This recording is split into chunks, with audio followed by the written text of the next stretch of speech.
kulan wacan oo wanaagsan daawadayaal soo dhawaada halkan waa durdurka wararka waxaan idiin soo gudbinaynaa khilaaf xasaasi ah oo ka dhex qarxay golaha mustaqbalka oo ay ku mideysan yihiin madaxda dowlad goboleedyada Puntland, Jubbaland iyo sidoo kale xubnaha mucaaradka ee golaha samato bixinta. Haddaba muxuu yahay khilaafkan xasaasiga ee xilligan kusoo beegmay faahfaahinta ayaan idinla wadaagi doonaa daawadayaal. Sidoo kale wasiir fiqi oo qaati ka taagan dhalinyarada reer Somaliland ee baraha bulshada markaasi wax ku qorta isagoo markaasi si weyn uga cawday faahfaahinta ayaan markaasi idinkula wadaagi doonaa iyo wasiir fiqi oo markaasi afka furtay kana hadlay arrimo dhowr ah ayaan markaasi idiin soo gudbin doonaa daawadayaal inta warbixinteena aynu markaasi aan ku guda jirno. Sidoo kale waxaan idiin soo gudbin doonaa Somaliland oo shaacisay in markaasi gabi ahaanba haatan laga dhaafay oo laga joojiyay nidaamka e-visa. Haddaba maxay tahay sababta faahfaahinta ayaan markaasi idinkula wadaagi doonaa daawadayaal inta warbixinta markaasi aynu ku guda jirno. Balse marka koowaad haddii ay tahay markaasina soo booqatay nagu soo biir oo subscribe-ka noo taabo muuqaalkana like gare siina share gare si dad badan xogteena ay markaasi u gaadho. Wahagaag waxaa dhowaan la filayaa in magaalada Kismaayo uu ka qabsoomo shir ay ka soo qaybgalayaan siyaasiyiinta ku mideysan golaha mustaqbalka Soomaaliya oo ay maamulada Jubbaland iyo Puntland horseed ka yihiin. Si kastaba caqabad aan la filayn ayaa soo food saartay qabanqaabiyaasha shirka oo markii hore aan loo sheegin in ka qaybgalka xildhibaanada iyo senatarada Somaliland ee doorasho dadban markaasi lagaga hadli doono.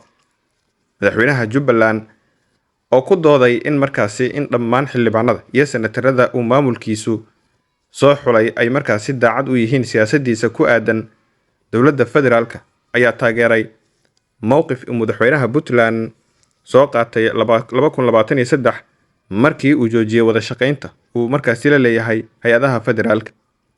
Dhammaan xildhibaanada iyo senatarada madaxweyne Siciid Cabdullaahi Deni soo xulay ayaa taageeray siyaasadda dowladda federaalka gaar ahaan wax ka beddelka dastuurka ku meel gaarka.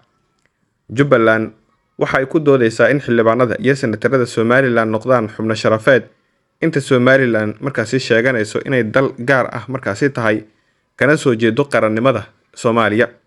Ma cadda sida uu madaxweynihii hore ee Soomaaliya Sheekh Shariif Sheekh Axmed u arko mowqifka ay Puntland iyo Jubbaland ay markaasi ku mideysan yihiin waqti xaadirkan.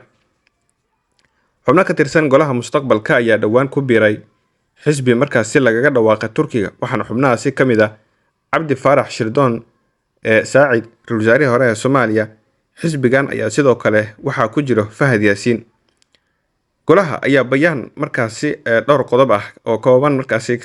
qodob ka kooban oo uu soo saaray 12 bisha November ku iclaamiyay shirweyne wada tashi oo ay sheegeen in ay ku qaban doonaan gudaha dalka kaasoo lagaga hadli doono mustaqbalka dalka sida ay markaasi hadalka u dhigaan.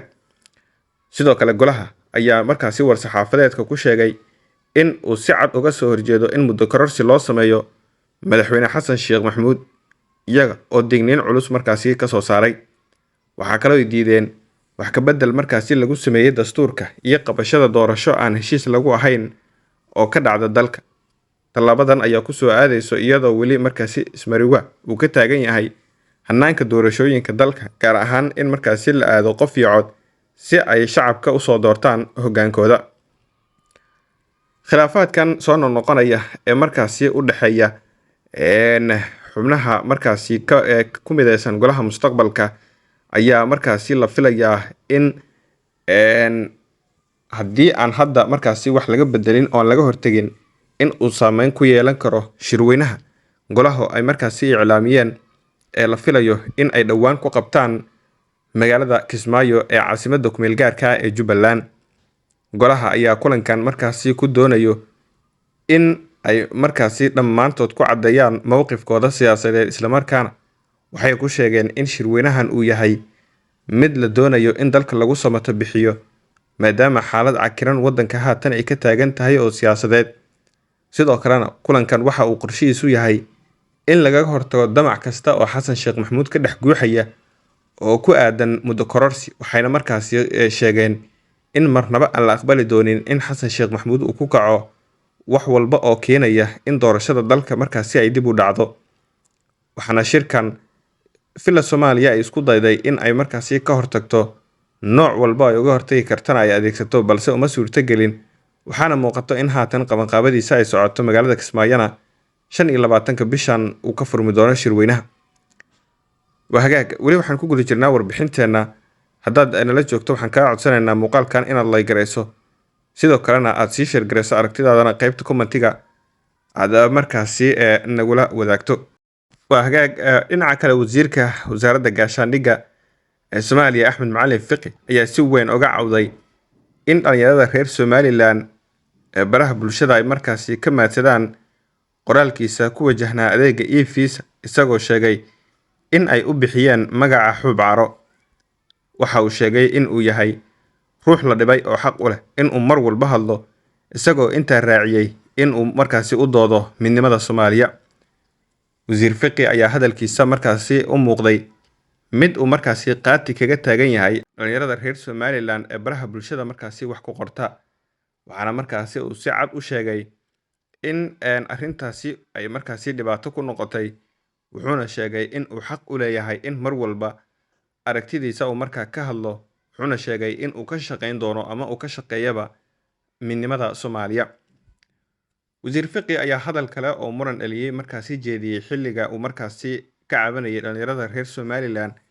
Waxaana hadalkaasi markaa uu ahaa in midnimadu aysan qasab ahayn, xilli la isweydiiyay sababta Wasiir Fiqi markiisii hore uu qasab uga dhigi jiray in midnimadu ay tahay wax markaasi marnaba aan dhinac loo dhaafi karin, oo uu ku soo celcelin jiray midnimada Soomaaliya waa muqadas. Sababta haatan ku kaliftay ayaa markaa la isweydiinayaa in uu markaasi yiraahdo midnimada markaasi ma aha wax la isku qasbi karo ama qasab ah. Waxaana hadalkan siyaabo kala duwan markaasi u falanqeeyay qaybaha kala duwan ee bulshada, aqoon-yahanka iyo indhagarka Soomaaliyeed. Waxayna markaasi Fiqi ku tilmaameen in uu yahay laba wajiile aan wax mowqif lahayn, isla markaana aanan mudnayn in uu Soomaaliya markaasi jago muhiim ah oo noocaas oo kale uu ka sii hayo. Waxaana markaasi Wasiir Fiqi hadalkiisa loo fasirtay in reer Somaliland ay waddan gaara noqon karaan, isla markaana wax midnimo ah oo lagu qasbi karo aysan haba yaraatee jiri karin. Hadalka wasiirka ayaa siyaabo kala duwan u qabsaday baraha bulshada, xilli dadka Soomaaliyeed ay markaasi si caro leh ay uga falceliyeen qaybtood, halka qayb kalena ay markaasi ku taageereen aragtidiisa. Haddaba haddaad nala soo gaartay dhammaadka muuqaalkan, waxaan kaa codsanaynaa inaad nagu soo biirto oo calaamadda subscribe-ka noo taabato, sidoo kalena muuqaalkan aad like garayso oo la wadaagta saaxiibada. Sidoo kalena aragtidaada waa noo muhiim, qaybta faallada ee hoose ee commentiga aad nagula wadaagto. mahadsanidin.